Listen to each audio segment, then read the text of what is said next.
채워주소서. 가득히 채워주소서. 가득히 채워주소서. 주님의 사랑, 주님의 평안, 주님이 주시는 기쁨, 자손 대대로 주님의 축복 영원히 주시옵소서.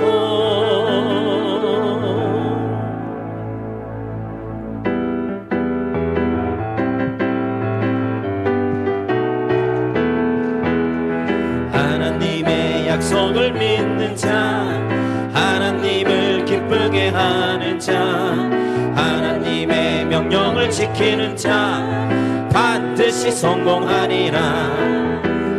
본대로 이루어지리라. 내 기도대로 응답이 되리라. 내 믿음대로 이루어지리라. 하나님이 도와주시니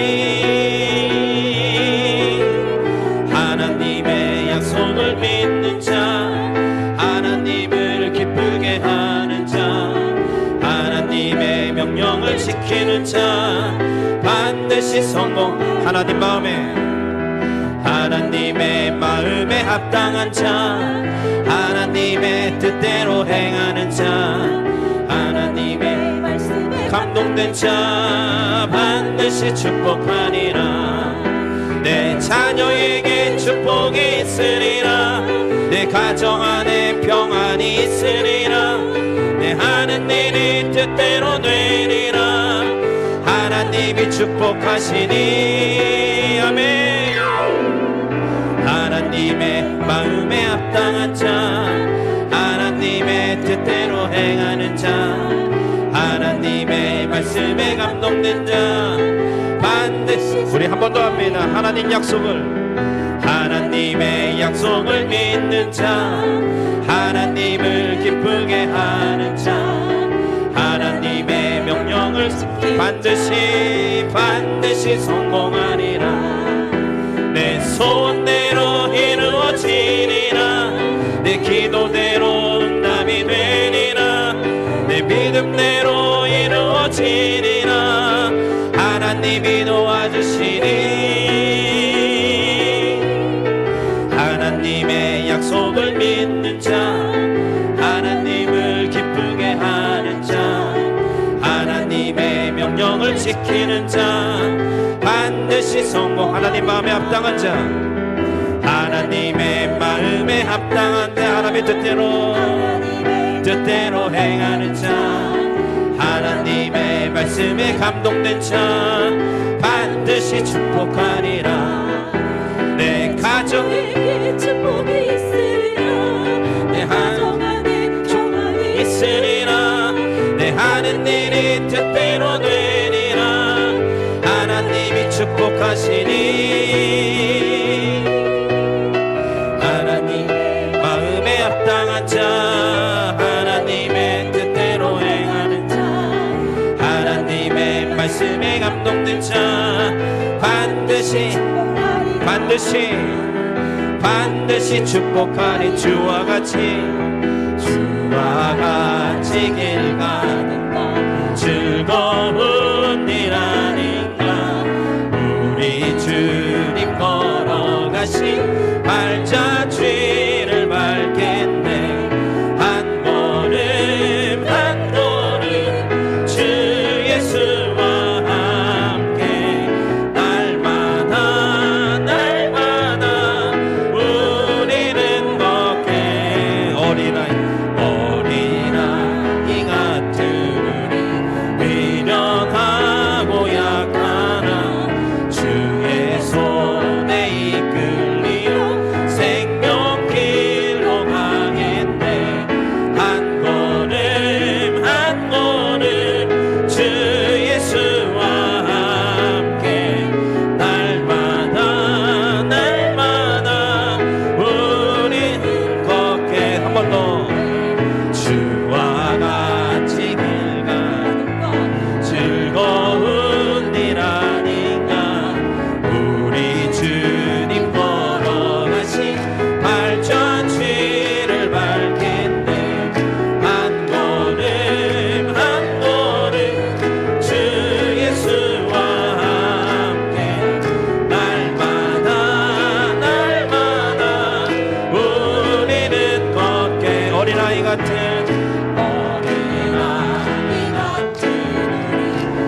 행복이란 찬양을 다 아시죠?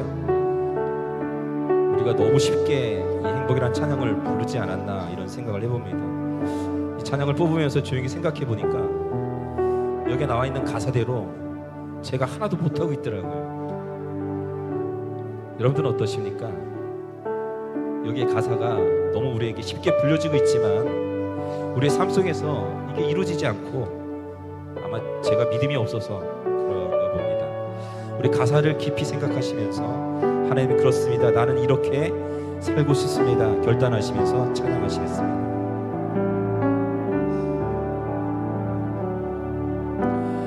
화려하지 않아도 정결하게 사는 삶, 가진 것이 적어도 감사하며 사는 삶, 내게 주신 작은 일 나눠주며 사는 삶, 이것이 나의 삶의 행복이라. 이것이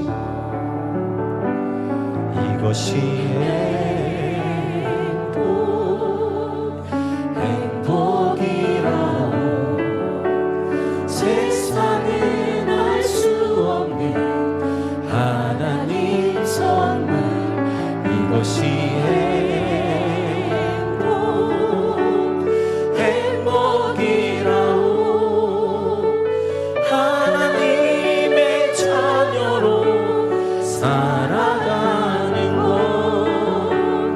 이것이 행복이라. 눈물 날 일 많지? 눈물 날 일 많지? 기도하고 계십니까? 기도할 수 있는 것, 억울한 일 많으나 주를 위해 참는 것, 비록 짧은 작은 삶, 주 뜻대로 사는 것, 이것이 나의 삶의 행복이라오. 이것이 행복이라오. 세상은 알 수 없는 하나님 선물, 이것이 행복이라오. 하나님의 자녀로 살아가는 것, 이것이 행복이. 다시 한번 찬양할까요? 화려하지 않아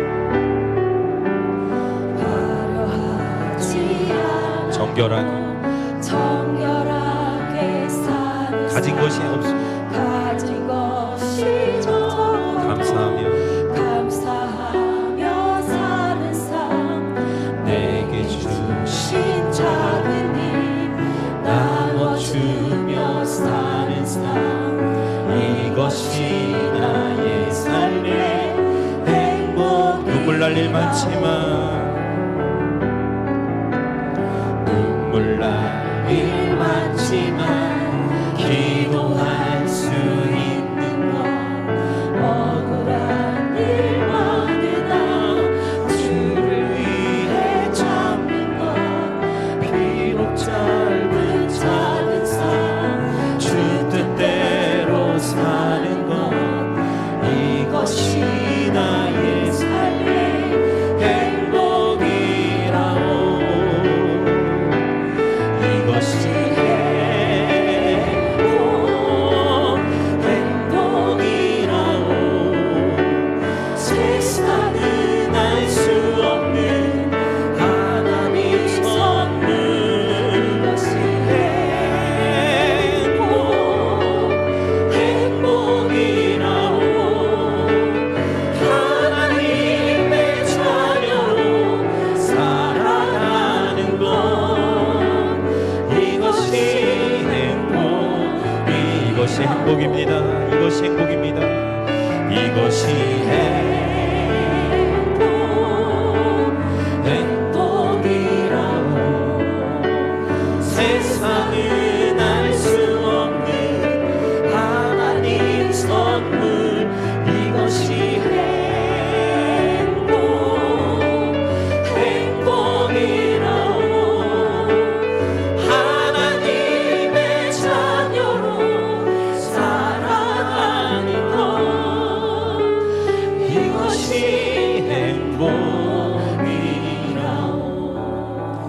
함께 사는 것이 행복인 줄 믿습니다.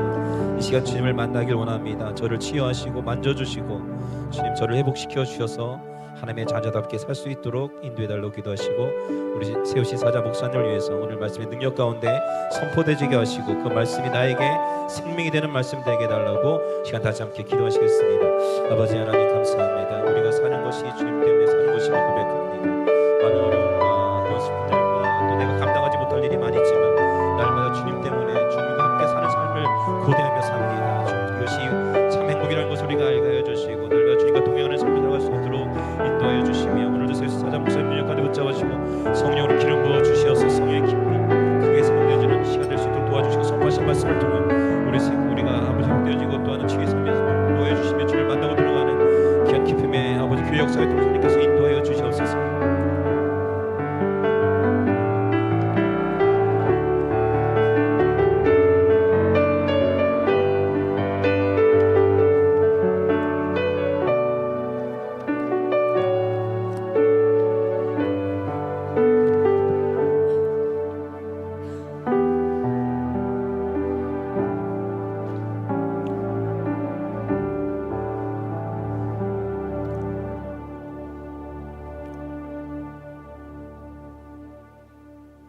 다 함께 일어나셔서 묵도하심으로 거룩한 주일 아침 3부 예배를 하나님 앞에 드리겠습니다.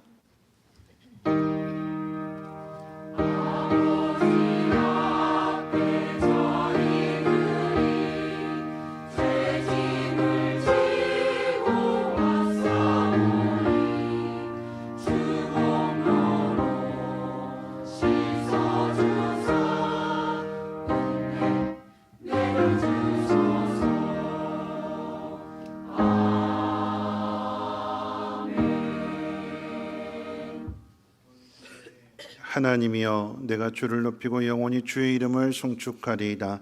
내가 날마다 주를 송축하며 영원히 주의 이름을 송축하리이다. 여호와는 위대하시니 크게 찬양할 것이라.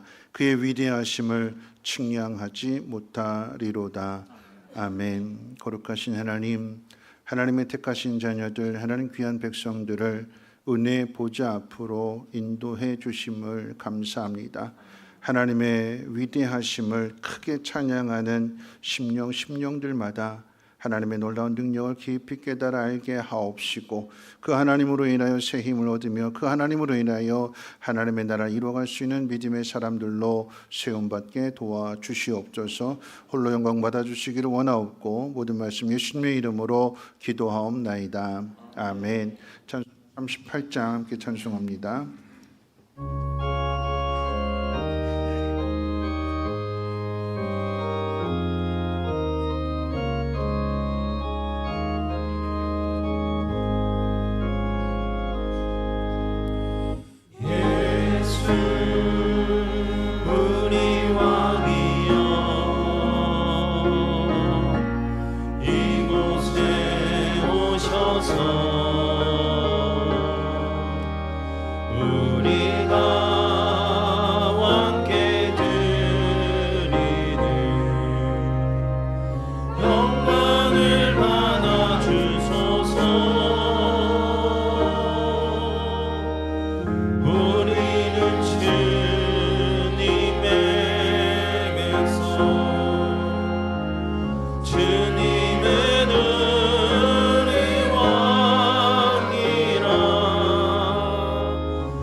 주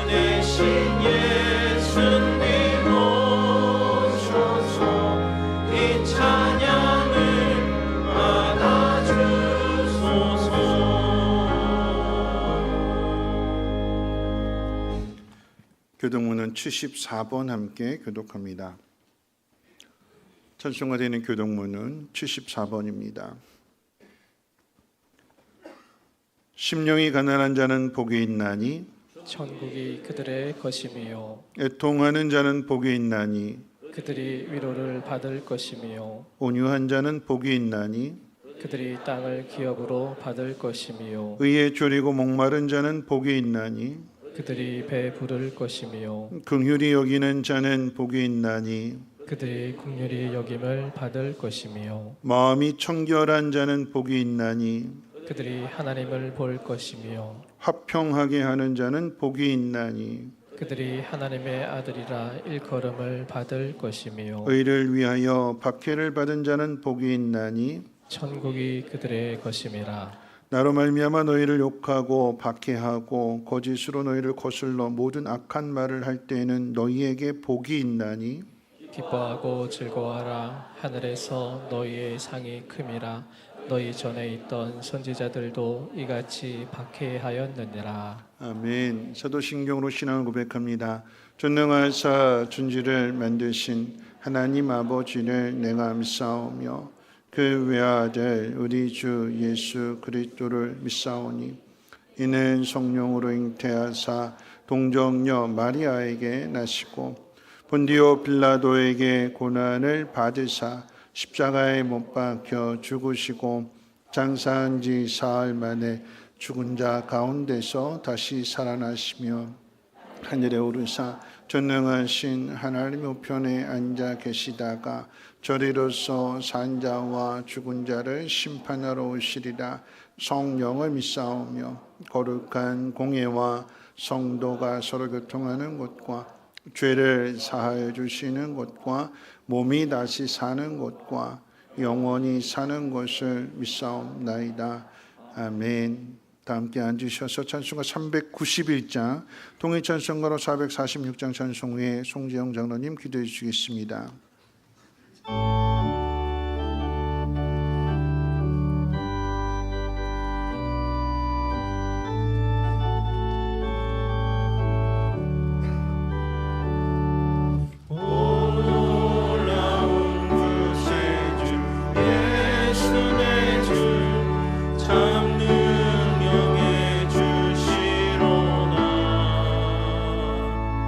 큰 마음이 난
거룩하신 여호와 하나님 아버지, 주님께 찬양을 올려드립니다. 성령 강림주의를 맞이하여 오순절 마가의 다락방에 성령이 임한 것처럼 오늘 이 시간 저희들 성령이 충만하여 예배하게 하시니 감사드립니다. 지난 한 주간도 직장과 사업장으로 가정에서 우리의 사역을 감당하며 믿음으로 살아내고 은혜롭고 복된 주일 성도 함께 예배드리니 감사드립니다. 믿음으로 산다고 하지만 말씀으로 살기보다 나의 좋은 대로 나의 방법대로 살아온 것 불쌍히 여겨 주시옵소서.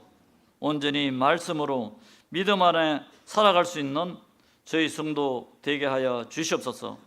하나님 아버지, 말씀 앞에 내 생각과 내 방법이 아닌 믿음으로 순종하는 성도 되게 하시옵소서. 모세가 어머니 요베겟의 믿음을 본받아 소망을 바라보며 하나님께 맡기는 믿음의 선택을 한 것처럼 오늘 살아가는 우리들이 이 믿음을 본받아 다음 세대를 이어가는 성도 되게 하여 주시옵소서. 믿음이 연약한 성도 하나님께 돌아오게 하시며 질병으로 사고로 가정에서 병원에서 고통 중에 있는 성도 치료하여 회복하여 주시옵소서. 사랑이 많으신 여호와 하나님, 나라 대한민국 주의 은혜로 경제, 정치, 사회 문화가 안정되게 하여 주시옵소서. 대통령과 이정자 지혜와 은혜를 허락하여 주시어 이의 것을 바라보며 아래는 국민을 잘 섬겨 사명 감당하게 하여 주시옵소서. 사랑의 여호와 하나님 아버지, 성민교회가 말씀이 살아있는 교회, 은혜가 풍성한 교회 되게 하여 주시옵소서. 지역 사회로 믿음을 확장시키며 안산 지역 복음화를 위해 기도하는 교회 되게 하여 주시옵소서. 선교하며 구제에 헌신하는 교회 되게 하여 주시옵소서. 목장이 부흥하며 한 영혼을 섬겨 제자 삼아 영혼 구원에 믿음으로 감당하게 하여 주시옵소서. 성도 사이 믿음으로 서로 존중하며 사랑의 교제가 풍성하고 기쁨과 소망이 넘쳐나게 하여 주시옵소서. 이제 또 임직도 준비하는 가운데 있습니다. 임직을 받는 주의 성도들 믿음으로 기도하며 성실히 준비하게 하시며 또 온 주의 성도들이 이 임직을 두고 기도하며 나아가는 성도 되게 하여 주시옵소서. 또 책도회도 있습니다. 책도회에 축복하여 주셔서 온 성도가 한 마음으로 화합하며 기쁨으로 나아가는 즐거운 책대가 되게 하여 주시옵소서. 또 이를 준비하는 모든 준비원들에게도 주의 은혜로 성령 충만하게 하여 주시옵소서. 이 시간 말씀 전하신 이혜진 담임 목사님 은혜를 허락하시어 생명의 말씀 선포하게 하여 주시옵소서. 영육이 강건하여 온전히 귀한 사명 감당하게 하여 주시옵소서. 말씀 들을 때 충만한 은혜를 받으며 말씀 따라 살아내는 주의 성도 되게 하여 주시옵소서. 찬양대의 찬양을 받으시오며 이 시간 이곳에 은혜가 충만하게 하여 주시옵소서. 소망이 되시는 예수님의 이름으로 기도드립니다. 아멘.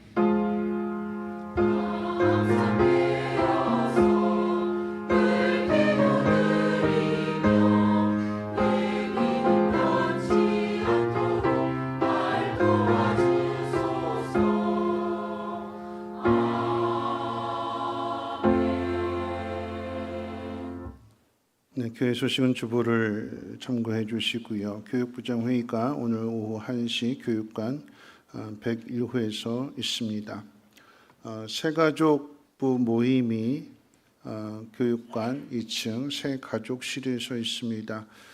우리 교회 등록하기를 원하시는 분이 한 14분 정도 계시는데 이 14분이 한꺼번에 이렇게 모임을 할 수가 없어서 조금 나누어서 이번 달에 3주 동안에 7분, 그 다음 달에 또 7분 이렇게 나누어서 하는 것들을 양해해 주시기를 바라겠습니다. 아, 교회 갔더니 뭐 등록도 마음대로 할 수 없더라 이렇게 하시지 말고 일곱 분하고 서로 이렇게 충분하게 교제하고 공부가 아니라 교제하고 또 우리 교회가 어떤 교회인지를 소개하는 시간이기 때문에 그렇게 된다라고 하는 것을 좀 양해해 주시기를 바라겠고요. 2024년 27회 성민 한마음 체육대회가 6월 6일 목요일 오전 9시 경희관광경영고등학교 실내체육관에서 있습니다. 해마다 해오는 거고요. 올해 1등 경품이 뭔지 물어봤더니 100만 원짜리 냉동고래요. 네, 뭐 주부들의 로망, 뭐 집에 냉동고가 필요하다고 해가지고 적극 반영해서 전에는 뭐 세탁기, 뭐 김치냉장고 이랬는데 올해는 냉동고랍니다. 그 외에도 다수의 기정품들이 있고 상품들이 있으니까 여러분들이 함께 한 마음으로 참여해 주시고 교구별로 이렇게 청팀백팀 나눠지게 되지만 식사는 목장별로 준비를 해주시고요. 혹시 목장에 소속되지 않으신 분들에 대해서는 교회에서 도시락을 준비하도록 하겠습니다. 그래서 모든 분들이 소외되지 않고 한 마음으로 기쁨의 잔치가 될 수 있도록 협력해 주시기를 바라겠습니다. 설립 42주년을 맞이하면서 장로 권사 안수 집사 임직식이 6월 9일 둘째 주일 오후 3시에 있습니다. 임직 대상자들 우리 장로 기도해 주셨던 것처럼 기도로 잘 준비해 주시고 오늘 저녁 예배 후에 본당에 잠시 남아 주시기를 바라겠습니다. 권혜아 집사님 가정에서 자녀 결혼식 어제 있었는데 축하해 주심에 감사한 마음으로 식당에 떡을 준비하셨다고 합니다. 식사하시면서 맛있게 드시기를 바라겠고요. 오늘 점심 식사는 윤희삐 집사님 가정에서 준비를 해주셨는데 자녀 사업장으로 인한 감사한 마음으로 준비를 해주셨습니다. 목장에서 지난 금요일 날 고기를 정성껏 오셔서 잘 준비해 주셨고 또 어제는 같이 봉사하는 목장이 우리는 요리 못하니까 우리는 상추 씻을게요 해가지고 수양관에서 뜯어온 상추를 정말 잘 씻어 주셔서 또 이렇게 여러 가지 모습으로 섬겨 주십니다. 여러분 우리 수양관 상추는 이거 무공해입니다. 그렇죠? 약 줘서 키운 게 아니라 싱싱하고 무공해이기 때문에 아주 건강에 좋습니다. 오늘 점심 맛있게 드시기를 바라겠습니다. 교육부서에서 영상 1분짜리 영상을 준비했다고 하는데 잠깐 보도록 하겠습니다.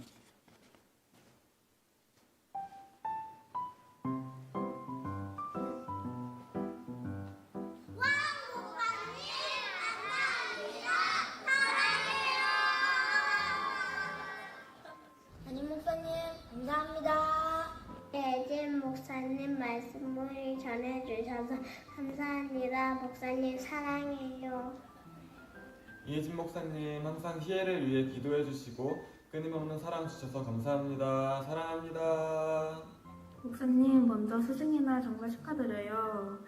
항상 교회에 제일 힘써주시고 좋은 말씀 항상 나눠주셔서 너무 감사드리고 다시 한 번 더 스승의 날 진심으로 축하드립니다.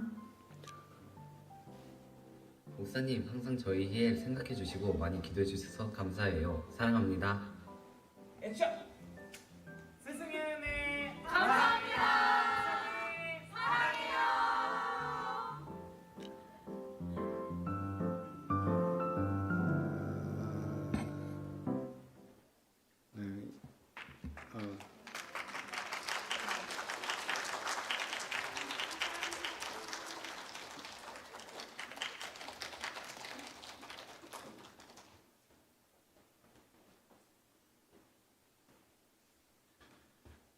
이거는 제가 받아야 될 게 아니라 예수님 받으셔야 될 거고 이거 제가 시킨 거 아니고 저도 오늘 알았어요. 1분 영상이 있다라고 하는 거 준비해 주셔서 감사를 드리고 우리의 스승이 되시는 주님께 모든 영광이 돌려지기를 바라겠고요.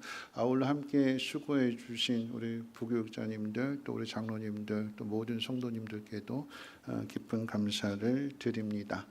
하나님 말씀 보도록 합니다. 하나님 말씀은 마태복음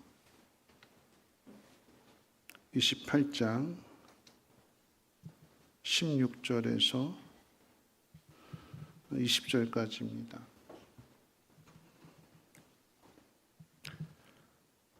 마태복음 28장 16절에서 20절까지 제가 봉독하겠습니다. 11 제자가 갈릴리에 가서 예수께서 지시하신 산에 이르러 예수를 배웁고 경배하나 아직도 의심하는 사람들이 있더라. 예수께서 나와 말씀하여 이르시되 하늘과 땅의 모든 권세를 내게 주셨으니 그러므로 너희는 가서 모든 족속을 제자로 삼아 아버지와 아들과 성령의 이름으로 세례를 베풀고 내가 너희에게 분부한 모든 것을 가르쳐 지키게 하라. 볼지어다 내가 세상 끝날까지 너희와 항상 함께 있으리라 하시니라. 아멘. 이만을 찬양대 찬양 읽겠습니다.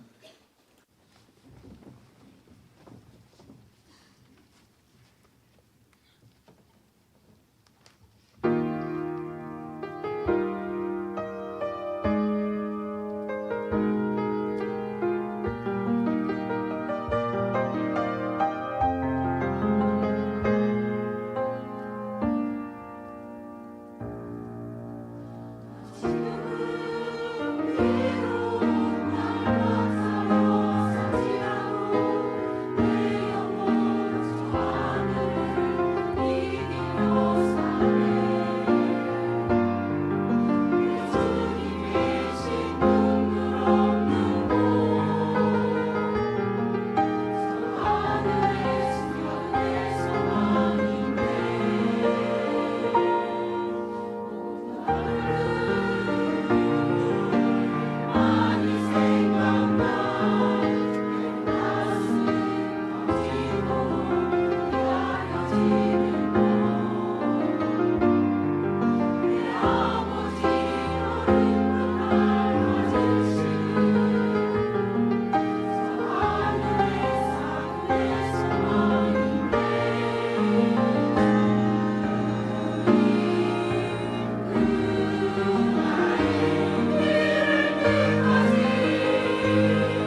드려진 예물 위해서 우리 성민교 드림 중창단의 중창이 있겠습니다.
기도하겠습니다.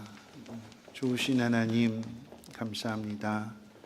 하나님을 예배하는 심령들마다 찬양하며 또 하나님을 경배하는 심령들마다 하나님 앞에서 사람들 앞에서 그리고 물질 앞에서 항상 진실한 사람들 되게 도와주시고 그 진실함을 통하여 하나님의 선하심과 인자하심을 많은 사람들에게 나타나게 도와주시옵소서.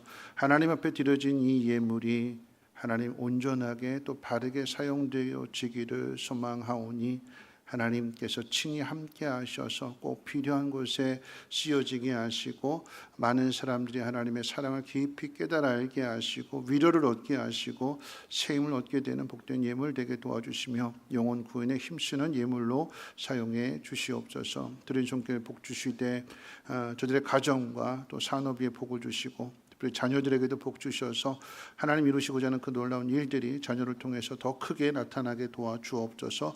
오늘도 말씀을 듣습니다. 생명의 양식이 되게 하옵시고 우리가 어떻게 살아가야 될 것인가 결단하는 시간이 되게 하옵소서. 우리 구주 예수님의 이름으로 기도하옵나이다. 아멘. 네, 한 주일 동안도 편안하게 잘 지내셨는지요? 우리 옆에 분하고 인사 나누실 때에 오늘 읽은 말씀처럼 이렇게 인사하겠습니다. 하나님이 당신과 항상 함께 하십니다. 고 인사하겠습니다. 네, 하나님이 당신과 항상 함께 하십니다. 어떻게 알지요? 하나님이 항상 함께 하신다라고 하는 것. 네, 우리가 생각할 때 나 힘들 때 안 계신 것 같고 하나님이 안 계시는 것 같으니까 이렇게 힘들고 어려운 일들이 생기는 것 같은데, 여러분, 그런데 아무도 도와주지 않고 믿었던 사람에게 상처받게 되고 힘들고 어려운 그 순간 내 힘으로 해결할 수 없다라고 하는 그 순간에 그곳에서 하나님을 찾게 되면 하나님이 만나주시고 응답해 주시고 가야 할 길을 하나씩 하나씩 가르쳐 주시고 고난의 의미 또한 깨닫게 해 주십니다. 그래서 좋은 것만 주시는 하나님이 아니라 힘들고 어려운 상황 속에서도 그것을 이겨내는 믿음의 사람으로 훈련시켜 가시는 것, 그래서 하나님이 항상 함께 하신다라고 하는 것입니다. 우리 옆에 분하고 다시 한번 인사할 때 이렇게 인사하겠습니다. 나도 당신과 함께 하겠습니다. 네. 하나님이 함께 하시는 그 역사를 우리 한 마음으로 함께 도와주고 또 하나가 될 때에 협력해서 선이 이루어질 줄로 믿습니다.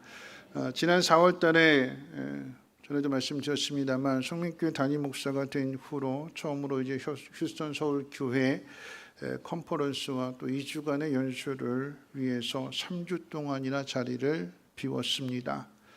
신약 교회의 회복과 또 성민교회가 하나님이 기뻐하시는 교회가 되기 위한 많은 고민 끝에 내린 결정이었습니다. 고민이 되었던 것은 교회 행사 중에 총요전도회 주간 바자회가 있었고 또 이어지는 효도 관광을 준비해야 하는 시기였고 무엇보다도 3주 동안의 이 강단을 누구에게 맡길지도 고민이었습니다. 또한 개인적으로는 우리 엄영윤 장로님의 아들 엄준영 군의 주례까지 부탁받았던 상황이었습니다. 그럼에도 이것이 이제 개인적으로 가는 일이 아니라 하나님이 기뻐하시는 교회를 만드는 일이었기 때문에 부랴부랴 이제 당진에 내려가서 장로님에게 사정을 말씀드렸어요. 장로님과 권사님이 많이 아쉬워하셨지만 성민교회를 위하는 일이라고 큰 마음으로 양해를 해 주셨습니다. 마침 경기대 선교사님이 선교 일정으로 한국에 들어오기에 2주 동안의 강단을 맡길 수 있었고 남은 한 주는 박용호 목사님에게 맡기면 되었습니다. 자리를 비우면서 제일 걱정했던 것은 나 없는 동안에 담임 목사가 자리를 비운 동안에 장례가 나면 어떻게 하나 그랬는데 장례가 나지 않았고 바자회는 어쩌나 했는데 바자회는 역대 최고의 매출을 올렸고 더욱이 그 시간도 일찍 끝났다고 그랬어요. 그래서 권사님한테 총료전도 회장님한테 나 없으니까 더 잘 되네요 그랬어요. 그랬더니 권사님 하시는 말씀이 목사님이 안 계셔서 더 긴장하고 더 열심히 했다고 말씀해 주셨습니다. 경규대 선교사님의 말씀도 은혜로웠고 박용호 목사님 또한 담임 목사를 대신하여 교회를 잘 지켜주었습니다. 모든 사역자들이 함께 수고했지만 선임으로서 가지는 책임은 더 무거웠을 것입니다. 저 또한 빡빡한 연수 일정으로 몸살 기운이 있을 때 우리 장로님들과 온 성도들이 함께 합심해서 기도해 주셨기에 모든 일정을 마칠 수가 있었고 휴스턴 서울 교회를 보면서 우리 교회는 어떻게 나아가야 될 것인지에 대한 그림을 그리고 올 수 있었습니다. 그리고 돌아오는 길에도 우리 장로님들이 다 마중 나와 주셔서 참 감사했어요. 그래서 이 모든 과정들 처음에 고민했던 이것이 기우였구나, 이렇게 아름다운 일들로 이루어지는구나, 협력해서 손이 이루어지는 사실을 다시 한번 확인할 수 있었습니다. 사람이 혼자서 모든 일을 다 할 수는 없습니다. 일을 나누어서 해야 하고요. 나눈 일은 또한 믿고 맡겨야 합니다. 일을 맡기는 데 있어서 가장 중요한 것은 믿음입니다. 그래서 아무에게나 맡길 수 없고요. 믿을 수 있는 사람, 신뢰할 수 있는 사람에게 맡겨야 합니다. 믿는 사람에게 통장을 맡겼더니 지나고 봤더니 잔액이 영원이었고 통장이 싹 비웠을 뿐만 아니라 오히려 빚까지 지게 된 그런 경험을 하는 분이 있었습니다. 임감 도장을 믿는 사람에게 맡겼더니 땅과 건물을 빼앗긴 사람도 있습니다. 그것이 먼 사람이 아니라 가장 믿을 수 있는 가족들에게 그런 일들을 당하는 경우도 있지요. 믿을 수 있는 사람을 선택한다라고 하는 것은 매우 중요한 일입니다. 그런데 믿음은 일을 맡은 사람에게만 필요한 것이 아니라 또한 일을 맡기는 사람에게도 필요한 것이 믿음입니다. 맡겨놓고 믿지 못하면 계속해서 따라다니게 됩니다. 맡겨놓고 안심하면 쉴 수 있지만 맡겨놓고도 안심하지 못한다면 좌불안석이 될 것입니다. 이거 될까? 망가지면 어떡하지? 망치면 어떡하지? 손해보면 어떡하지? 계속해서 생각하게 되면 잠시도 쉬지 못하게 되는 거죠. 여러분, 그런 의미에서 맡긴다라고 하는 것은 양쪽에게 다 믿음이 있어야 하는 일입니다. 저는 오늘 읽은 본문 말씀을 통해서 맡기는 것, 다시 말하면 위임에 대해서 함께 생각해 보려고 합니다. 오늘 본문은 마태복음의 마지막 장 중에서도 28장 마지막 가운데에서도 마지막 문단입니다. 예수님의 죽음과 부활 이야기의 절정이자 복음서 전체의 최종 결말입니다. 참고로 마태복음의 시작은 예수님이 아브라함과 다윗의 자손으로 오신 분이심을 마태복음 1장 1절에서 소개해 주고 있습니다. 다윗의 자손으로 오셨다라고 하는 것은 세상을 구원할 메시아로 왕으로 오셨다라고 하는 그 사실을 선포하는 것이고, 그리고 오늘 읽은 이 본문 말씀 가운데도 보면 예수님께서 십자가의 죽으심과 부활하심 이후에 하늘과 땅의 모든 권세를 하나님이 주셨다라고 하는 것으로서 예수님이 메시아로서 만왕의 왕이 되심을 선포하는 것입니다.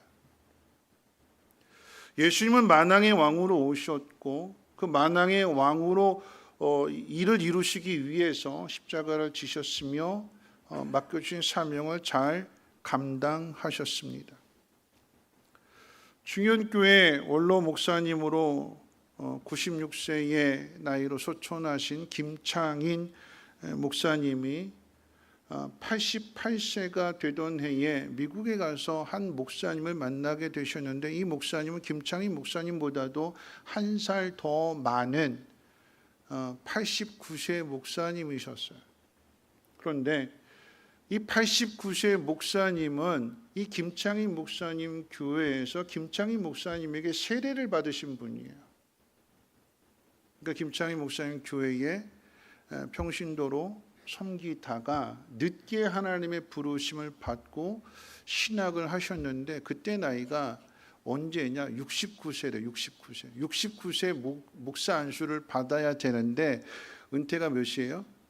70. 몇 년 남았어요? 1년 남았어요. 그러니까 가족들과 주변 사람들이 그렇게 반대를 하더래요. 1년 은퇴 남았는데 1년 일하려고 목사 안수 받느냐, 받지 말라고 그렇게 반대를 했대요. 고민이 돼서 목사님에게, 김창인 목사님에게 찾아와서 어떻게 해야 될지를 묻는데, 그때 당시에 이 김창인 목사님은 한 살 어렸으니까 68세 충현교회 담임 목사님이시잖아요. 어떻게 해야 될지를 묻는데 이 김충현 목사님은 이 목사님에게 목사 안수 받으라고 그러셨대요. 받으라고. 1년 남았을지라도 하나님의 부르심, 그리고 또 하나님께서 이를 이루시는 것은 하나님이 계획하시고 하나님께서 이루시는 것이기 때문에 목사 안수 받으라고 그리고 나서 20년이 지나서 미국에서 89세와 88세가 된 목사님이 만나셔서 20년 동안 무슨 일이 있었는가 물어봤더니 이 89세 1년 남겨놓고 목사 안수를 받으신 이 목사님이 20년 동안 중국을 매년 다니면서 교회를 30개를 세웠대요. 70세로 은퇴하시는 것이 아니라 이 선교사는 은퇴도 없기 때문에 그래서 매년 중국에 다니시면서 본인 돈으로도 세우지만 그런데 본인 돈으로 30개 교회를 다 세울 수 없잖아요. 근데 이 교회를 세우는 일을 누구를 통해서 이루어지느냐? 목사님을 통해서 이루어지게 되니까 목사님께 헌금을 맡기고 목사님께 이 교회를 세워주세요 하고 이렇게 헌금하게 되니까 이 목사님이 그 일을 감당할 수 있는 거. 그래서 1년 남겨놓고 은퇴 1년 남겨놓고 받아야 되느냐 받아야 되지 말아야 되느냐 사람은 고민하지만 하나님 앞에 맡기고 순종하며 나아가게 될 때에 하나님은 하나님의 일을 하나님의 꿈을 이루신다라고 하는 것입니다. 여러분 이것은요 건강과 상관없는 거예요. 돈과 상관이 없고 환경과 상관이 없는 것입니다. 그게 꿈이고 그것이 비전입니다. 많은 사람이 반대한다 할지라도 하나님의 부르심이 확실하다면 분명한 사명이 있다면 순종하며 나아가는 그 사람을 통해서 위대하신 하나님이 그 크신 능력을 나타내실 줄로 믿습니다.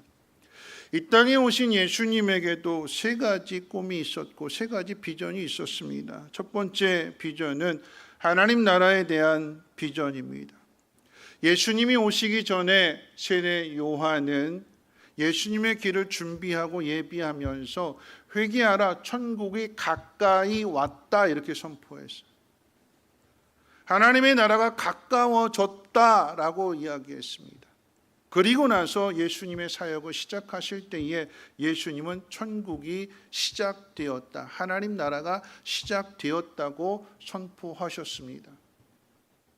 여러분 방금 교동문을 통해서도 여러분이 함께 교독했지만 예수님의 첫 번째 설교가 마태복음 5장의 산상설교인데 그 첫 번째 설교 첫 문단이 뭘까요? 심령이 가난한 자는 어떻게 된대요? 천국이 저희 것이며 심령이 가난한 자에게 복이 있어서 하나님의 나라가 저희 것이다. 무엇이냐면 하나님 나라를 선포하시는 거였어요. 예수님 사역 내내 겨자씨의 비유도 결국은 천국에 대한 비유이고 또 밭에 감추어진 보화 역시도 하나님 나라에 대한 비유이고 예수님이 십자가에 못 박혀 죽음을 당하시기 전에 마지막으로 설교하신 그 내용 또한 달란트의 비유나 열처녀의 비유나 이 모든 비유들이 하나님 나라에 대한 비유였습니다. 그러니까 하나님 나라를 소개해 주시고 하나님의 나라를 이루시기 위해서 예수님이 이 땅에 오셨다라고 하는 거죠. 예수님의 두 번째 비전은 그 하나님의 나라를 이루시기 위해서 예수님이 십자가를 지시는 거였습니다. 우리의 죄를 대신하여 십자가에 못 박혀 죽으시고 우리의 죄를 용서해 주실 때 우리가 하나님의 백성이 되고 하나님의 자녀가 되는 거죠. 여러분 그런 의미에서 십자가는 자기 부인이 되는 것이고 자기를 희생하는 일입니다. 죄 없으신 예수님께서 우리를 위해서 생명을 내어 주셨습니다. 우리를 대신하여 죽으셨습니다. 예수님의 두 번째 비전은 십자가를 지는 것이었습니다. 예수님의 세 번째 비전은 하나님의 나라를 이 땅에서 눈으로 볼 수 있도록 교회를 세우는 일이었습니다. 하나님의 나라라고 하는 것은 하나님이 통치하시고 하나님이 다스리시는 나라입니다. 여러분 근데 그 나라는 하나님의 통치, 하나님의 다스림은 우리가 죽어서 천국에 가야지만 하나님 나라에 가야지만 이루어지는 것이 아니라 이 땅 가운데 예수를 믿고 구원을 받고 하나님 백성이 되었기 때문에 하나님의 다스림을 받고 살아가는 우리를 통해서 이 땅에 하나님 나라가 보여지는 곳 그것이 바로 교회입니다. 그래서 마태복음의 이 마지막 장인 오늘 본문은 부활하신 예수님이 가룟 유다를 제외한 11명의 제자를 다시 만나는 장면을 소개해 주고 있습니다. 세 가지 비전 가운데 하나님의 나라를 선포하고 그것을 위해서 십자가를 지시고 그러함으로 이 땅 가운데 눈으로 보이는 하나님의 나라인 교회를 세우는 이 일들 가운데 두 가지 조건이 완성이 됐어요. 십자가에 죽으셨습니다. 이제 마지막 세 번째 교회를 세우는 일만 남아 있습니다. 주님이 어떻게 이 일을 이루어 가실까? 부활하신 주님이 어떻게 이 땅에 하나님의 나라, 하나님의 공동체인 교회를 세워 가실까? 많은 기대를 하게 하는 장면이 오늘 본문의 내용입니다. 여러분, 그런데요, 예수님께서 이 중요한 일을, 이 마지막 세 번째 이 비전을 주님이 행하시지 않고 이것을 제자들에게 위임하시고 제자들에게 맡기시는 거였어요. 그럼 예수님의 십자가부터 생각해 본다면, 이런 골고다에서 십자가에 못 박혀 죽으신 그 예수님의 모습을 볼 때에 패배한 것처럼 보여집니다. 무능력한 것처럼 보여집니다. 그런데 그 예수님이 죽음의 권세를 깨뜨리시고 부활하심으로 인하여서 새로운 희망이 생겼습니다. 사람들이 하나님의 아들을 거역하고 십자가에 못 박았지만 부활하심으로써 예수님의 하나님의 아들이심과 또한 메시아 되심을 증명하였습니다. 그리고 오늘 본문 가운데 예수님의 죽으심으로 인해서 코가 납작하게 됐던, 코가 석자 하나 빠져있던, 예수님이 죽으심을 생각할 때 내가 잘못 선택했구나, 내가 오늘 이 꼴을 보기 위해서 내가 내 가족도 버리고 내 직업도 버리고 모든 걸 다 버리고 예수님을 따랐던 걸까? 후회가 가득한, 절망이 가득한 그 자리에 부활하신 주님이 나타나신 거잖아요. 그러면 제자들이 얼마나 기대가 됐을까요? 부활하신 주님이 제자들에게 나타나셨다라고 하는 것은 부인했고 배반했고 그런 제자들의 지위가, 제자로서 사도로서의 지위가 다시 회복되었다라고 하는 의미가 되는 거예요. 기대가 이제 충만하겠죠.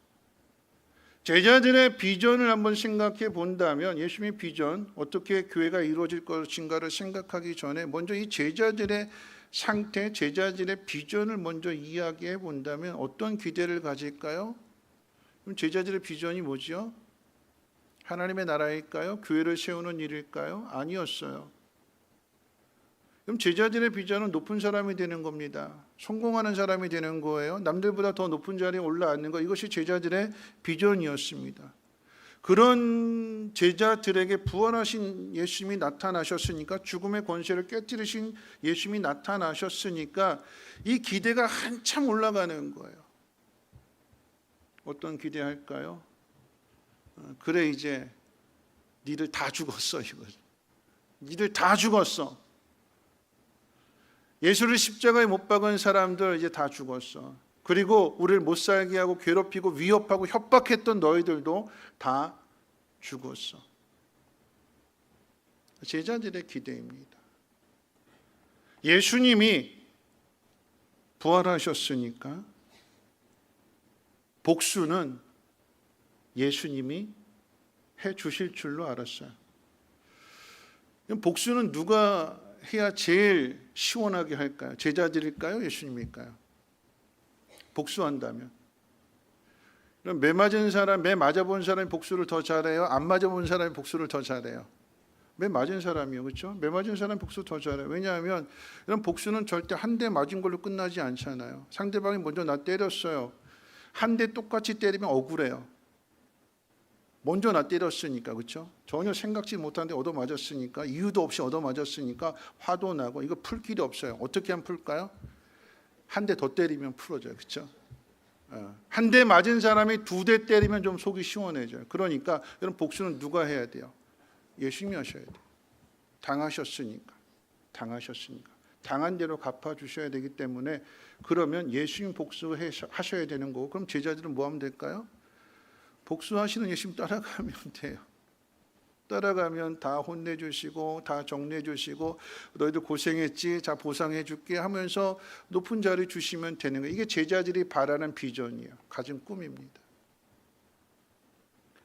근데 예수님은 복수가 목적이 아니셨어요.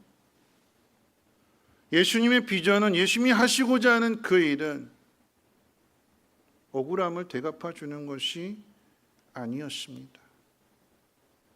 예수님의 비전은 자신을 십자가에 못 박은 사람들을 이미 십자가에서 용서하셨기 때문에 그들의 죄를 깨닫게 해주고 그들을 돌아오게 하고 회개하여서 하나님의 사람으로 그 영혼을 구원하고 하나님의 사람으로 제자를 만드는 게 예수님의 비전이었어요. 꿈이었어요. 그렇게 세워지는 것이 교회입니다. 예수님을 십자가에 못 박은 사람들, 빌라도를 비롯해서 제사장들과 또 장로들을 찾아가서 복수하는 것, 아니면 이스라엘 민족을 괴롭히는 로마를 무너뜨리는 것이 예수님의 비전이 아니라, 예수님의 꿈이 아니라 하나님의 사랑을 전해 주어서 그들이 하나님의 사랑을 깨닫고, 아, 하나님이 우리를 이렇게까지 사랑하시는 분이시구나 라고 하는 것을 깨닫고 하나님께로 돌아와서 하나님의 자녀가 되고 하나님 백성을 만들어가는 것이 예수님의 꿈이었습니다. 제자들이 기대했던 것과는 다른 거죠. 여러분, 제자들의 기대는, 아, 이제 예수님이 십자가에서 부활하셨으니까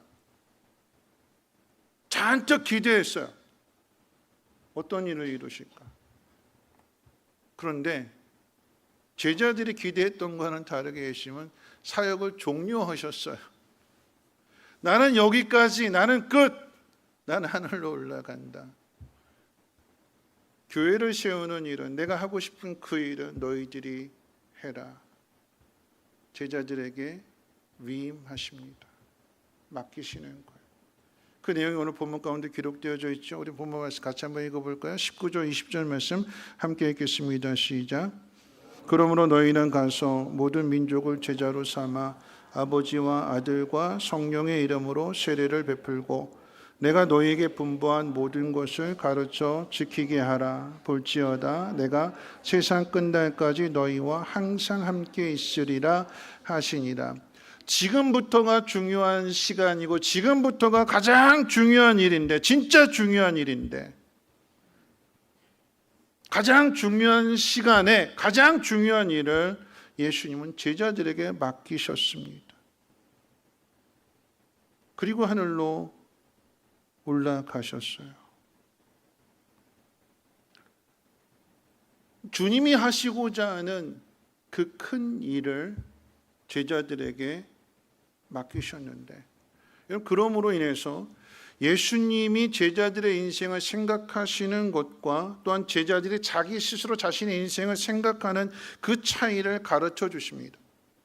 제자들이 생각하는 비전은 남들보다 더 높은 자리 올라가는 일이고, 그 일을 위해서는 그저 예수님만 따라가면 예수님이 다 알아서 해주시겠지 하는 생각이었습니다. 그런데 예수님은 수동적으로 따라다니는 사람이 되지 말고 능동적으로 일을 하는 사람이 되라고 하십니다. 알아서 해주시겠지 기대하는 사람이 되지 말고 알아서 일을 하는 사람이 되라고 하십니다. 배우기만 하는 사람이 되지 말고, 제자의 자리에 늘 머물러 있지만 말고, 잘 배우고 난 다음에는 잘 가르치는, 그래서 제자를 삼는 그런 삶을 살라고 하십니다. 이 교회를 세우는 일, 제자 삼는 그 일을 이 예수님의 제자들에게 맡기심으로 인하여서 예수님과 같은 삶을 살라라고 하는 거죠. 여러분, 이런 모습을 통해서 예수님의 사역의 원리를 보게 됩니다. 여러분, 예수님 혼자 일하지 않으셨어요. 하나님의 뜻을 따라 일하셨고 하나님의 뜻에 따라서 죽기까지 순종하셨습니다. 모든 것을 다 알고 계시고 모든 것을 다 하실 수 있는 분이 인간의 몸을 입고 이 땅에 오셔서 사역을 마치고 난 다음에 기도하셨고 다시 사역을 하기에 앞서 새벽에 기도하셨으며 그리고 어떤 일들을 이루실 때에 오병이어의 기적이 됐든 아니면 어떤 일이 됐든지 간에 그 일을 행할 때 하늘을 우러러 바라보시면서 감사하셨고 기도하셨고 하나님의 도우심을 구하였습니다. 그리고 이 땅에서의 사역을 마치시고 난 다음에는 그 다음에 가장 중요한 일들을 제자들에게 맡기시는 것이기도 하지만 하늘로 올라가셔서 뭐라고 약속하셨는가? 보혜사 성령을 보내주신다고 그랬어요. 성령께 위임하는 것이고 성령님께 이 모든 것들을 맡기게 되는 거죠. 그렇기 때문에 오늘 본문 말씀 가운데 보면 제자들이 가서 복음을 전하고 믿는 사람들에게 세례를 줄 때에 아버지와 아들과 성령의 이름으로 세례를 주라고 그랬어요.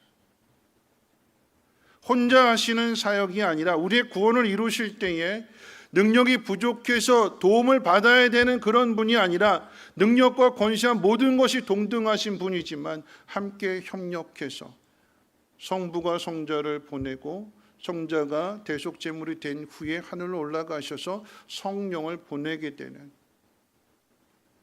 보내는 분이 더 크고 보냄을 받은 분이 작은데 그 관계를, 그 질서를 이루시는 거죠. 우리의 구원이 이렇게 이루어졌습니다. 하나님 한 분이 아니라 그 아들을 보내시고 그리고 성령을 보내심으로 인하여서 이루어진 구원이기 때문에 이 구원은 성령이 우리 안에 계셔서 하나님 나라에 이를 때까지 우리를 보증해 주신다고 성경은 우리에게 가르쳐 주고 있습니다. 혼자 하시는 일이 아니다라고 하는 이야기예요.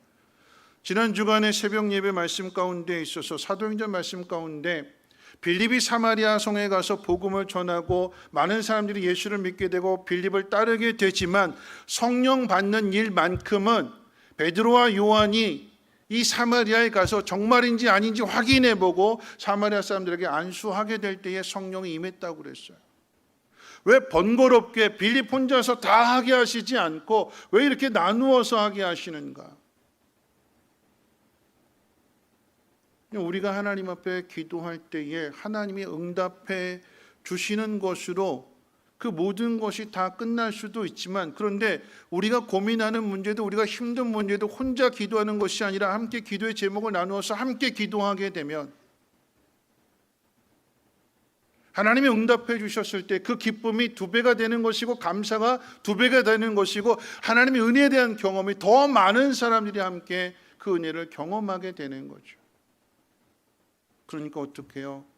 혼자 꽁꽁 싸매놓지 말고 마음을 열어야 되는 거예요. 하나님의 능력을 믿는다면, 하나님 응답해 주심을 믿는다면 함께 기도할 수 있도록 내 마음을 열고 오픈하고 기도 제목을 이야기해 주고 그래서 함께 한 마음으로 기도하는 그곳에 협력해서 손이 이루어지는 것입니다. 그럴 때 교회가 든든하게 세워져 가는 거죠. 예수님이 제자들에게 맡긴 일은 여러분 결코 쉬운 일이 아닙니다. 십자가의 죽음과 부활 뒤에 이루어질 아주 중요한 일이고 예수님이 이루시고자 하는 3번째 비전이기도 합니다. 중요한 일을 맡긴다라고 하는 것은요, 그만큼 그 사람을 믿는다는 것이고 그 사람이 앞으로 중요한 사람이 될 것이라고 하는 의미입니다. 여러분, 그런데 오늘 이 본문은 마태복음의 저자인 마태는 아주 재미있는 구절을 오늘 본문 안에다 넣어놨어요. 17절 말씀인데요, 17절에 이렇게 기록되어 있습니다. 예수를 배웠고 경배하나 아직도 의심하는 사람들이 있더라. 부활하신 예수님을 만났음에도 불구하고 아직도 이 예수님의 부활에 대해서 이 믿음이 정립되지 않은 사람들, 그런 제자들 중에 일부가 있더라라고 하는 거죠. 예수님의 부활을 완전한 믿음으로 받아들이는데 다시 말하면 시간이 조금은 필요했다라고 하는 이야기예요. 제자들일지라도 직접 현장에서 그 역사 속에서 예수님의 부활을 보았음에도 불구하고 이건 사람의 생각으로는 이해할 수 없는 일이기 때문에 눈으로 보면서도 이 마음에서 완전히 100% 믿어지지 않았다라고 하는 얘기. 시간이 필요하다는 것입니다. 자, 그런데 이런 사람들에게 예수님의 꿈을, 예수님의 비전을 맡겨도 될까요? 10길 물속은 알아도 1길 사람 속은 알 수 없다고 그랬습니다. 배반하는 일들이 하도 많게 되니까 머리 검은 짐승을 거두는 일이 아니라고 한 말도 생겨났습니다. 그리고 한번 배신한 사람은 또 배신한다고 하는 말도 있습니다. 그런데 이런 말들은 다 세상의 말들입니다. 믿음을 흔드는 말들입니다. 주님은 세상의 말대로, 세상의 법칙대로가 아니라 이 제자들을 믿어주셨고 이 제자들에게 주님이 하시고자 하는 그 일을 맡기셨어요. 주님이 다 해주시고 그저 짜투리만, 그 잔심부름만 하시는 것이 아니라 주님이 하실 일을, 가장 중요한 시간에 가장 중요한 일을 통째로 맡겨주셨어요. 통째로. 그래서 제자들이 큰 사람이 되는 것이고 큰 믿음이 되는 것이며, 큰 일을 맡기니까 큰 일꾼이 되는 것이고, 크게 맡겼더니 크게 성장하는 것입니다. 그럼 예수님께서 제자 삼는 그 일을, 다시 말하면 교회를 세우는 일을 제자들에게 맡기셨어요. 부활하시고 난 다음에 칼자루 쥐어주고 내가 이렇게 당했으니까 너희들이 복수해라, 그런 것이 아니라 나를 핍박한 사람들, 나를 십자가에 못 박은 사람들, 그리고 알지 못하는 사람들 땅 끝까지 가서 증인이 되라고 하셨습니다. 그들을 건져내라고, 영혼을 구원하라고, 하나님의 사랑을 전하라고요. 그게 주님이 하시고자 하는 일이었어요. 그렇기 때문에 십자가의 죽음을 앞에 두시고 마지막 설교 내용 가운데 예수님 뭐라고 말씀하셨는가? 새 계명을 너희에게 주노니 너희가 서로 사랑해라. 내가 너희를 사랑한 것처럼 너희는 서로 사랑해라. 그 사랑하는 방법으로서 어떻게 사랑해야 될지를 가르쳐 주실 때에 마지막 6월절 그 만찬의 자리에서 무릎을 꿇으시고 제자들의 발을 씻겨주시면서 너희도 이와 같이 하여 종이 되라고 하셨습니다. 그럼 어떻게 제자를 세우는 걸까요? 어떻게 또한 교회를 세우는 걸까요? 그럼 제자들이 세워지는 교회의 모습이 어떠한지를 사도행전이 우리에게 가르쳐 주게 될 때에, 사도행전에 기록된 이 교회의 모습은 신약의 교회가 하나님의 나라가 이루어진다면 이런 공동체가 된다는 사실을 우리에게 보여줍니다. 여러분, 그 안에는 가난한 자, 부유한 자, 많이 배운 사람, 못 배운 사람, 귀족들이 있고요, 평민이 있고요, 심지어는 노예까지도 그 공동체 안에 함께 있었습니다. 그런데 그 누구도 자기의 신분을 자랑하지 않았어요. 모두가 다 하나가 되었고 오직 하나님의 이름을 높이는 그 일에만 집중했습니다. 여러분, 사도행전 4장 가운데 바나바 있잖아요. 바나바가 자기의 소유를 팔아서 사도들 발 아래 내놓았다고 그랬어요. 사도들 발 아래 내놓았다라고 하는 것은 사도들에게 맡겼다라고 하는 이거, 사도들에게 위임했다라고 하는 얘기가, 내 재산인데, 내 건데, 내 마음대로 써야 되는데, 이건 이렇게 써주세요, 이것이 아니라 알아서 써주세요. 믿고 맡기는 거예요. 믿고 맡기는. 그럼 초대교회의 모습은 사도행전에 보시면 좋은 것만 있지 않아요. 교회에는 사람들이 구원을 받아서 모이는 곳이기 때문에, 그럼 세상에서 다투고 세상에서 시기하고 질투하고 이런 것들 교회 안에 있어요, 없어요? 교회 안에 있어요. 왜 있을까요? 사람이 모였으니까 있어요. 사람이 모였으니까. 그런데 세상과 다른 이유는, 세상은 계속해서 힘 있는 사람들끼리 모이고 힘없는 사람을 억압하고 힘들게 하지만, 이런 교회는 똑같은 사람들이 모여서 똑같은 문제가 발생하지만 그게 어떻게 해결된다고요? 하나님 말씀 따라서, 하나님 말씀대로. 그래서 세상이 해결하는 방식하고는 다르게 교회 안에서 해결되더라. 그걸 잘 보여주는 것이 일곱 집사 선출입니다. 그럼 초대교회 일곱 집사가 세워지게 된 배경은요, 굳이 하는 일에 이 바나바가 모든 걸 다 팔아가지고 사도들한테 맡겼더니 사도들의 유대인 과부들만 이렇게 많이 도와주는 거예요. 그러다 보니까 교회 안에 있는 헬라인 과부들이 소외당하는 거죠. 이게 불만이 되고 이게 소리가 점점 높아지게 되니까 그때 뭐라고 이야기하는가? 사도들은 말씀과 기도하는 일에 전념하고 이 일을 감당할 수 있는 일곱 집사를 뽑자. 유대인들만 많은 혜택을 받고 헬라인들은 혜택을 받지 못한 일에 대해 교회가 이 문제를 어떻게 해결할 것이냐. 그래서 일곱 집사를 뽑았는데 일곱 집사가 다 헬라 사람이에요. 헬라 사람들에게 말하자면 칼자루 씌워준 거예요. 어떻게 할까요?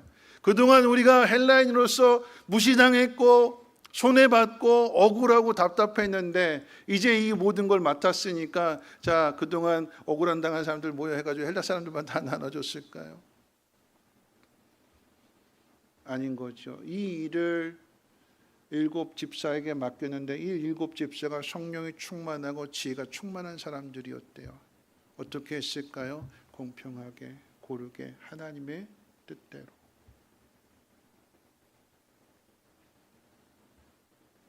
맡겼더니 여러분, 예수님이 제자들에게 맡기고 제자들은 또 일곱 집사에게 맡겼더니 세상과는 다른 방식으로 그 문제가 해결되어지더라라고 하는 것입니다. 오늘 말씀을 마칠 텐데요. 여러분, 예수님께서 가장 중요한 시간에 가장 중요한 일을 제자들에게 맡기셨습니다. 이 맡긴 제자들이 다 똑같이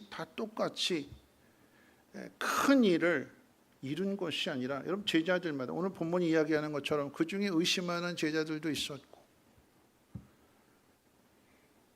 어떻게 해야 될지 답답해하는 제자들도 있었고, 그런데 중요한 것은 뭐냐면 주님이 하늘로 올라가시면서 성령 받기를 위해서 기도하라고 하신 그 말씀 따라서 한 걸음 한 걸음 나아가게 되니까 성령이 임하게 되는 거고, 성령을 따라 일하게 될 때에 이 놀라운 기적이 나타나게 되는 거죠. 그런데 우리를 한번 돌아보세요.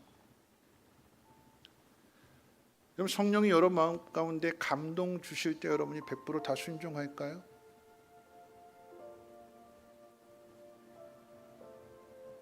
하나님의 뜻인 걸 몰라서 안 하는 게 아니라 알면서도 나는 못해요, 다음에 할게요 그러잖아요. 그런데 하나님은요, 그런다고 해서 우리 내치지 않으세요. 기다려주세요. 도마가 난 예수님의 그 창자국을 만져보지 않고는, 못자국 만져보지 않고는 믿을 수 없다 한 것에 대해 주님은 이 도마에게 만져보게 해주세요. 그래서 믿음을 가지라고 하세요. 저마다 다 다를지라도. 왜 제자들에게 제자 삼는 일을 맡기시는 걸까요? 왜 제자들의 교회를 세우는 일을 맡기시는 걸까요? 이 제자들이 예수님 사랑받았잖아요. 기다려주시는, 부인했고 배반하는데 또 찾아와서 3번이나 물으시면서 그 사명을 다시 회복시켜 주시는 그 사랑을, 끝까지 사랑하시는 그 사랑을 받아서 이 자리에 서 있는 것이고, 이 자리에 서 있는 이 제자들에게 주님은 이 큰 일을 맡겨주시는 것. 무슨 이야기일까요? 네 앞에 너와 똑같은 사람이 있을 때에 네가 경험했던 것처럼 주님이 나를 끝까지 사랑했던 것처럼 사랑해 주라고, 기다려 주라고, 더 섬겨 주라고 그 일을 경험한 제자들에게 이 일을 맡기시는 거였습니다. 주님은 이 큰 일을 통째로 제자들에게 맡겨주셨어요. 여러분, 잘했을까요? 못했을까요? 잘했으니까 오늘 우리가 여기서 예배하는 거 아니겠습니까? 잘했으니까. 얘들이 이거 할까? 나 부인했는데, 살겠다고 도망쳤는데, 지금도 의심하는데, 그게 아니라 주님이 맡겨주셨어요. 위임해 주셨습니다. 그랬더니 이 성령의 인도하심을 따라서 이 놀라운 일을 이루었습니다. 빌 하이빌스 목사님의 그 엑시엄이라고 하는 책에 보면 챕터 2장에 이런 이야기가 있어요. 크게 부탁해라. 크게 부탁해라. 크게 부탁하게 되면 큰 사람이 만들어진대요. 그래서 리더가 해야 될 일 중에, 그럼 리더는 혼자서 모든 일 이루는 거 아니잖아요. 함께 해야 돼요. 그러니까 리더는 일꾼을 잘 세워야 되는 거고 위임을 잘 해야 되는 거예요. 그런데 그 일에 대해서 크게 부탁하래. 그러면 크게 부탁을 받은 사람은, 예를 들어서 그럼 잠을 깨는 이야기를 해드릴게요. 만약 제가 여러분에게 교회 건축하려고 하니까 1억 헌금하세요, 제가 개인적으로 여러분에게 부탁했다면 여러분 어떻게 될까요? 아멘일까요? 노멘일까요? 어떤 마음을 가질까요? 네? 어떻게 해요? 다른 교회 갈 거예요. 네. 그럴 수 있죠. 그렇죠? 그런데 이게 하나님의 일이라고 생각하는 사람에게는 이걸 어떻게 받아들이느냐? 하나님이 나를 인정해 주시는구나. 내가 하는 것이 아니라 하나님이 하실 건데, 하나님이 하실 그 일들 가운데 하나님이 나를 동역자로 불러주시는구나 하면서 이 일을 되게 명예롭게 여긴대요. 명예롭게. 제가 따끈따끈한 간증하고 마칠게요. 오늘 설교 길어졌는데, 따끈따끈한 간증이 뭐냐면, 제가 지난주에 캄보디아 선교사님 장유한 선교사님 우리 교회 오셔서 키가 아주 작고 좀 뚱뚱한 선교사님인데, 캄보디아 선교 가서 거기서 현지인 아내를 만났고 함께 부부가 선교를 하다가 우리 교회 와서 설교도 하고 갔어요. 교회가 이제 선교관을 건축하는데 포항에 있는 교회가 1,500만 원을, 그때 1,500만 원씩 2천만 원 정도 필요하다고 그랬는데 헌금을 해주셔서 그래서 선교관을 지었는데, 저한테 전화한 건 그거였어요. 목사님, 그 선교관에 학생들 교육하는데 노트북이 필요합니다. 혹시 성민교회가 해주실 수 있으면 한 5대에서 10대 정도가 필요합니다. 노트북 한 대 한 30만 원 정도 하고요. 혹시 가능하신지 한번 그 결과를 말씀해 주세요. 그래가지고 제가 고민이 됐잖아요. 그래가지고 어저께 우리 장소장님 교회 오셨길래, 재정부 맡으셨기에 장로님에게, 장로님 우리 선교부 재정 얼마나 남았어요? 하고 물어보면서 이 선교 요청을 받았는데, 우리 선교부 장로님하고 장로님들과 함께 상의해 보시죠. 어제 이야기는 그렇게 끝났어요. 그리고 오늘 일부 예배를 마치고 설교를 마치고 잠깐 자리에 앉아 있는데 내가 이렇게 설교한 게 기억나는 거예요. 크게 부탁해라. 이건 교회가 할 일이 아니라 우리 성도님에게 한번 부탁해야겠다. 그러면서 제 마음속에 어떻게 생각했냐면, 한 대 30만 원이고 10대가 필요하니까 한 대씩 하면 10대가 모아지겠구나. 그렇게 마음을 먹었다가 다시 마음을 고쳐먹고 크게 하라고 그랬지. 그래가지고 2부 예배 때 이 마지막 시간에 얘기하면서 그렇게 했어요. 혹시 마음에 감동이 되시는 분은 30만 원씩 10대니까 300만 원이 돈이 필요한데 마음에 감동되시는 분은 헌신해 주십시오. 어떻게 됐을까요? 예배 끝나고 어떻게 됐을까요? 뒤에 가서 인사하는데 한 분이 나오시면서, 목사님 그 300만 원 제가 하겠습니다 그러셨고요. 그리고 나서 또 한 분이 나오시는데 이분은 이렇게 이야기합니다. 목사님 제가 10대는 할 수 없고요. 한 대만이라도 제가 하고 싶은데 그 한 대라도 할 수 있나요? 꼭 한 분이 다 해야 되는 걸까요? 어떻게 해야 될까요? 솔로몬의 지혜로운 판단을 구합니다. 어떻게 해야 될까요? 한 분이 300만 원 하신다고 그랬어요. 그 다음 사람이 나도 한 대 하고 싶다고 그랬어요. 어떻게 해야 될까요? 해야죠. 하나님 감동 주셨습니까? 마음 주셨습니까? 10대가 중요한 것이 아니라 비록 한 대일지라도 나도 그 일에 동참하고 싶습니다. 그래서 11대를 보내게 됐어요. 11대. 거기서 원하는 건 10대였는데 거기 하나 더해서 11대. 그럼 놀랍지 않습니까? 하나님이 필요한 곳에 하나님께서 이렇게 부어주시는데 그 선교사님이 생각한 이 너무나 조심스럽게 이야기했어요. 5대에서 10대. 근데 성민교회는 통이 크잖아요. 11대. 그래서 여러분에게는 기회가 사라졌어요. 하고 싶어도 못해요. 이걸로 끝냈습니다. 하나님이 하셨기에. 하나님 여러분에게 크게 맡기시면 크게 순종하십시오. 그러면 하나님의 큰 일을 보게 될 것입니다. 이 교회가 세워진 것 하나님의 큰 일이었고 제자들이 잘 감당했던 것처럼 저와 여러분들이 그 잘 감당하시기를 주님의 이름으로 부탁을 드립니다. 우리 함께 일어나셔서 우리 완전하신 나의 주 함께 찬양하고 기도하고 축도를 마칩니다.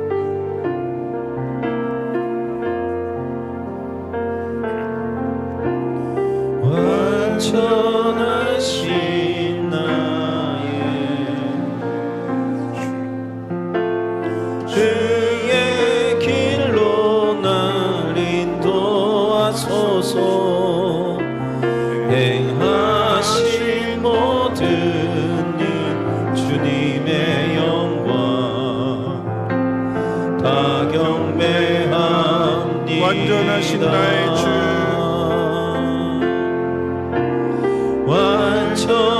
완전하신 나의 주 의의 길로 날 인도하소서. 행하신 모든 일 주님의 영광 다 경배합니다.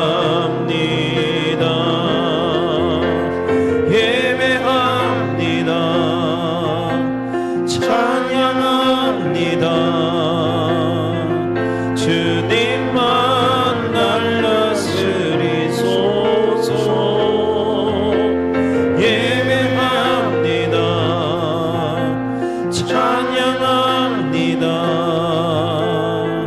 주님 홀로 높임 받으소서. 우리 말씀 생각하면서 함께 기도하실 텐데요. 완전하신 하나님께서 우리에게 맡기시는 일들이 있습니다. 부활하신 예수님은 가장 중요한 시간에 가장 중요한 일을, 그 큰 일을 제자들에게 통째로 위임하셨어요. 맡기셨습니다. 아울러 하나님께서도 우리에게 맡기신 일이 있습니다. 여러분, 좁게는 여러분 가정 안에 여러분의 자녀들을 하나님이 맡기신 겁니다. 여러분은 믿고 여러분에게 여러분의 자녀를 맡기셨습니다. 어떻게 양육해야 될까요? 하나님의 뜻대로입니다. 또한 이 교회 안에 여러분 각자에게 사명을 맡겨주셨습니다. 목사는 목사대로, 장로는 장로대로, 권사는 권사대로, 교사는 교사대로, 찬양대로 하나님 맡겨주신 그 일, 때로는 큰 헌신을 요구하게 될 때 여러분 두려워하지 마시고 하나님의 부르심이기에, 완전하신 하나님의 부르심이기에 완전하신 하나님께서 그 일을 완전케 이루실 것이고 그 일로 인해서 여러분에게는 큰 믿음을 더해 주실 것입니다. 이 시간 기도하실 때 하나님 우리 가정 안에서 내 맡기신 사명을 잘 감당하게 하시고 교회 안에서의 맡기신 사명을 잘 감당할 수 있는 사람 되게 해달라고 함께 통성으로 하나님 앞에 기도합니다. 거룩하신 하나님 감사합니다. 오늘도 말씀을 듣습니다. 완전하신 주님이 부족하고 연약한 우리들을 믿음으로써 큰 일을 맡겨주셨습니다. 가정 안에서 자녀들을 맡겨주시고 또한 가정 안에서 하나님 각자의 역할들과 또 가정 안에서의 물질과 산업을 맡겨주셨습니다. 지혜롭게 감당하게 하시고 하나님의 뜻대로 순종하며 하나님의 영광을 나타낼 수 있는 우리 모두가 되게 하옵시고 우리 교회 안에서도 맡겨주신 사명을 잘 감당함으로 하나님의 교회가 든든하게 세워져 가게 하시고 이 올 다리를 넘어서 이 땅 가운데 하나님의 영광을 나타내시는 교회들이 영혼을 구원하는 일과 제자 삼는 일들이 더욱더 왕성케 되어질 수 있도록 하나님 역사해 주시고 도와주시옵소서. 하나님 감사합니다. 오늘도 말씀을 들었기에 말씀대로 살아가기를 원하시는데 홀로 감당하는 것이 아니라 함께 일하라고 하십니다. 함께 맡겨주고 도와주고 믿어주는 그 일들을 통해서 함께 성장해 갈 수 있는 믿음의 공동체가 되게 하옵시고, 특별히 아버지 하나님 가정 안에서 자녀들을 맡겨주셨는데 하나님 지혜롭게 잘 가르치게 하시고 하나님의 영으로 인도함을 받아서 그래서 맡겨주신 귀한 영혼들이 하나님의 큰일을 감당할 수 있는 자녀들로 성장케 해 주시옵소서. 우리 성민교회도 하나님께서 함께해 주심으로 인하여 이 교회를 통하여 하나님 이 땅의 교회들 더욱더 든든하게 세움받게 도와주시고 하나님의 나라가 확장케 되게 하옵소서. 이제는 우리 주 예수 그리스도의 무한하신 은혜와 하나님의 그 크신 사랑하심과 성령님의 감화 감동 충만 보호 역사하심이 하나님의 큰일을 감당하기로 다짐하고 결단하는 사랑하는 주의 백성들 머리머리 위에와 가정과는 모든 일과 특별히 자녀들 위해 성민교회 쉼터 유치원 이 나라의 민족과 북한 땅과 전 세계 위에 이제로부터 영원토록 항상 함께 있을지어다. 아멘.